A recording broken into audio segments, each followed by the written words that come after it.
Oke, lanjut nih untuk pertanyaan ketiga. Kita disuruh mencari nih ciri-ciri ya dari kurva isokan. Berikut ini pernyataan yang benar mengenai kurva isokan adalah ada beberapa pilihan. Nah, di sini kita pahami dulu sebenarnya kurva isokan itu kurva yang seperti apa. Kurva isokan itu udah kita pelajari di materi tentang perilaku produsen. Ya. Materi di perilaku produsen. Kita tahu produsen bahwa kegiatannya yang namanya produksi. Produsen melakukan produksi.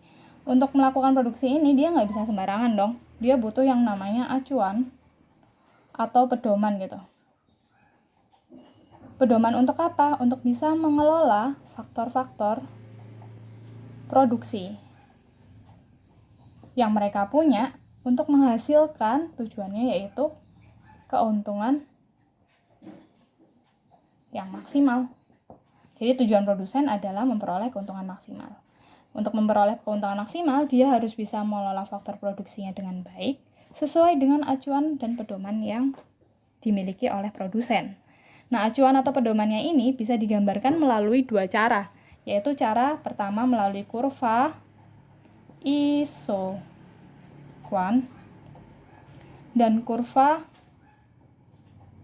isocos.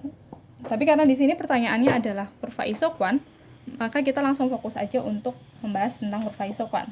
Nah, kurva isoquant ini kurva yang gimana sih? Kurva ini kurva yang mengkombinasikan dua faktor produksi. Untuk apa? Nah, di sini lihat iso sama kuantitas, berarti untuk menghasilkan kuantitas yang sama. Nah, di sini artinya di dalam kurva isoquant kita hanya mengkombinasi dua faktor produksi untuk menghasilkan Q yang sama. Padahal ya, faktor-faktor produksi itu banyak, nggak cuma dua. Kenapa kita cuma membahas dua aja, mengkombinasikan dua? Karena perlu kita ingat bahwa dalam faktor produksi itu bisa kita bedakan berdasarkan sifat. Sifatnya yang tetap atau sifatnya yang lancar. Yang tetap apa? Yang tetap ini yang dia sulit dirubah dalam waktu singkat. Contohnya apa? Gedung. Terus kendaraan ya. Gedung, kendaraan. Terus misalnya mesin-mesin produksi yang besar-besar. Tuh. Nah, dia ini kan punya nilai yang lebih tinggi ya, sehingga masa waktu penggunaannya juga lebih panjang gitu. Sehingga dia nggak bisa dirubah dalam waktu singkat. Kemudian yang kedua adalah faktor produksi yang sifatnya lancar. Lancar ini yang gimana? Lancar ini yang contohnya kayak tenaga kerja. Yang contohnya kayak modal. Modal seperti apa? Bahan baku.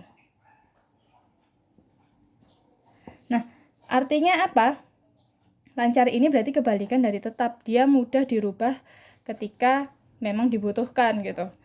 Tenaga kerja misalnya, ketika pekerja di perusahaan kita kurang, maka kita bisa langsung meng-hire orang lagi. Prosesnya tidak perlu waktu yang lama. Ataupun sebaliknya, misalnya ada pekerja yang dia tidak bisa bekerja dengan baik, dia selalu membuat kesalahan sehingga tidak bisa ditolerir. Akhirnya dia harus diberhentikan, dipecat. Akhirnya ganti lagi kan. Terus modal yang seperti bahan baku. Bahan baku pasti cepat habis ya. Jadi waktu untuk penggantiannya juga singkat.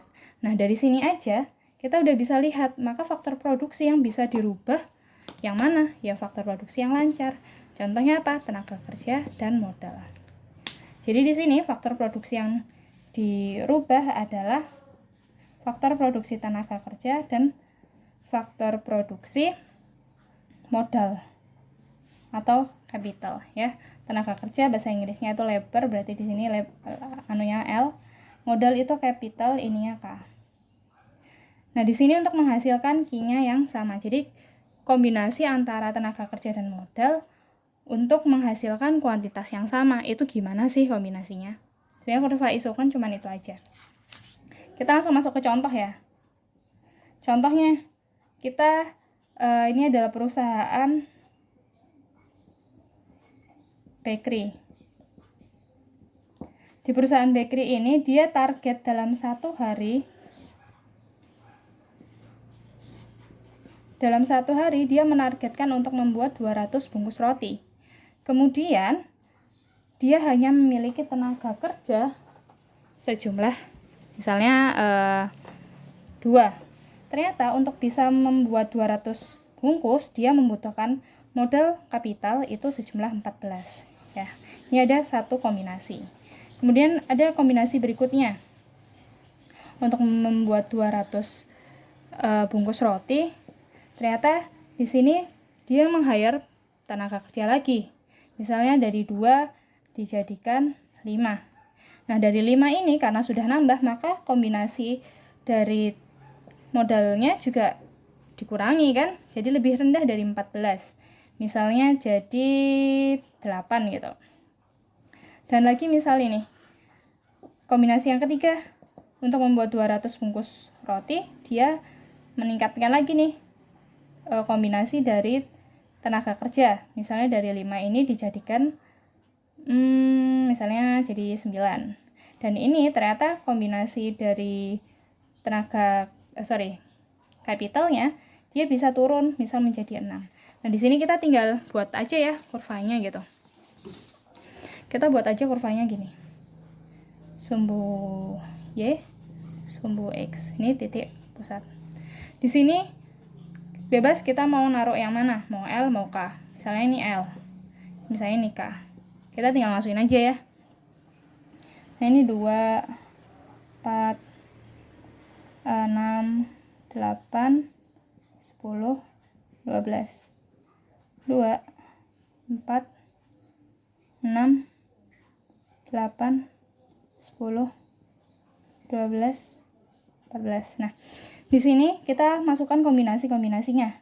Kombinasi yang pertama yaitu dengan 2 tenaga kerja dan 14 modal. Berarti dia di sini ya. Berarti dia kira-kira di sini nih.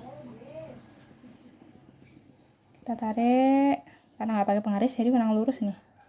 Di sini ya titiknya. Terus ada kombinasi dari 8 modal di sini dengan 5. 5 berarti di sini.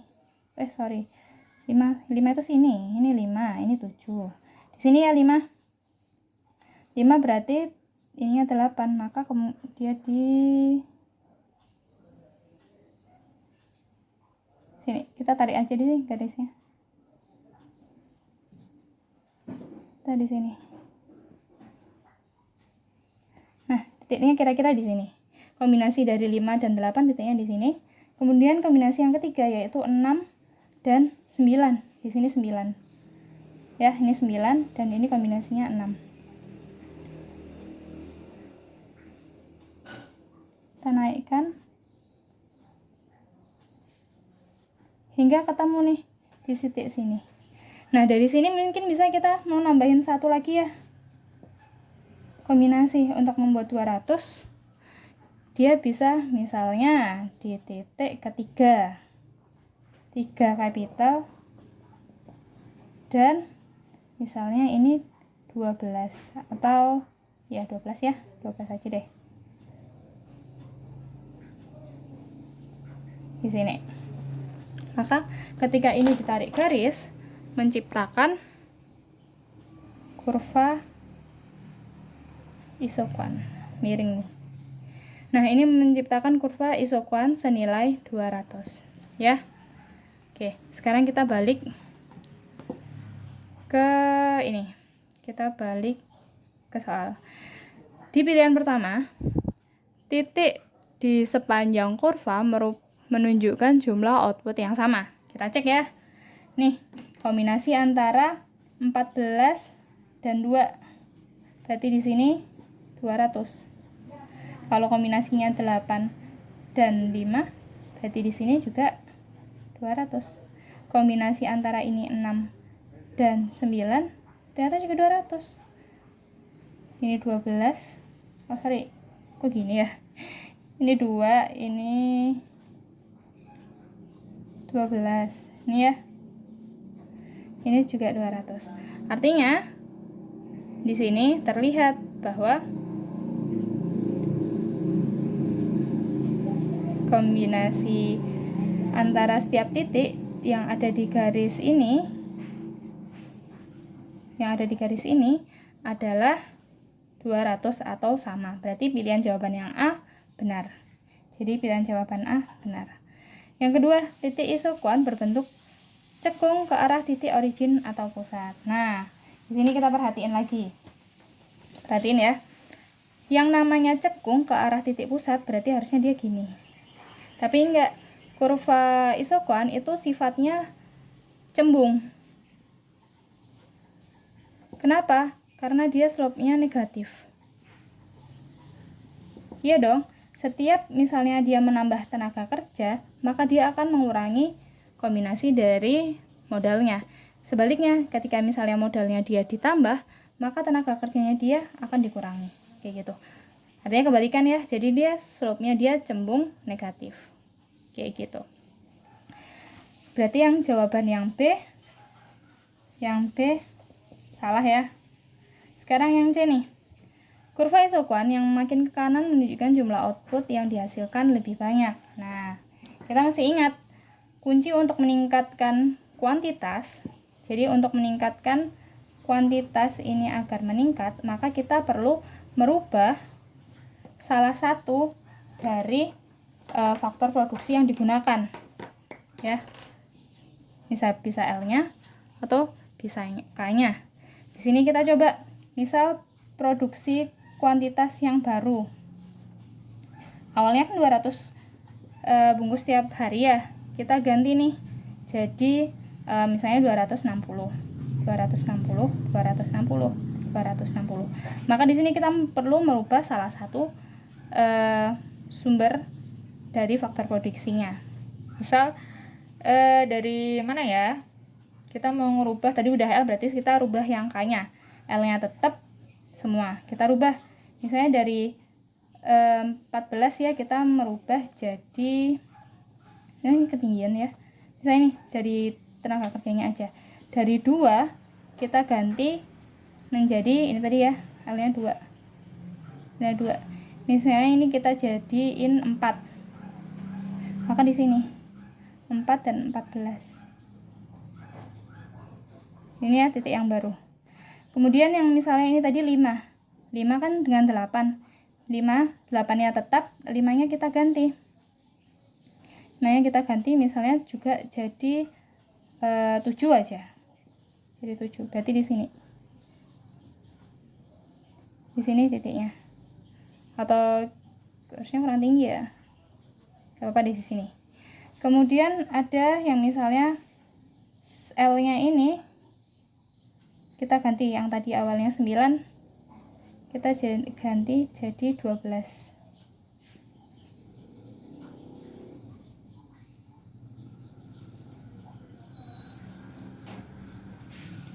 12 berarti titiknya di sini. Di sini dan di sini. Terus misalnya kemungkinan yang 12 ini udah panjangan nih. Gak usah ya, misalnya kita akhirnya membuat 3 aja. Di sini aja kita bisa kelihatan membuat kurva yang baru.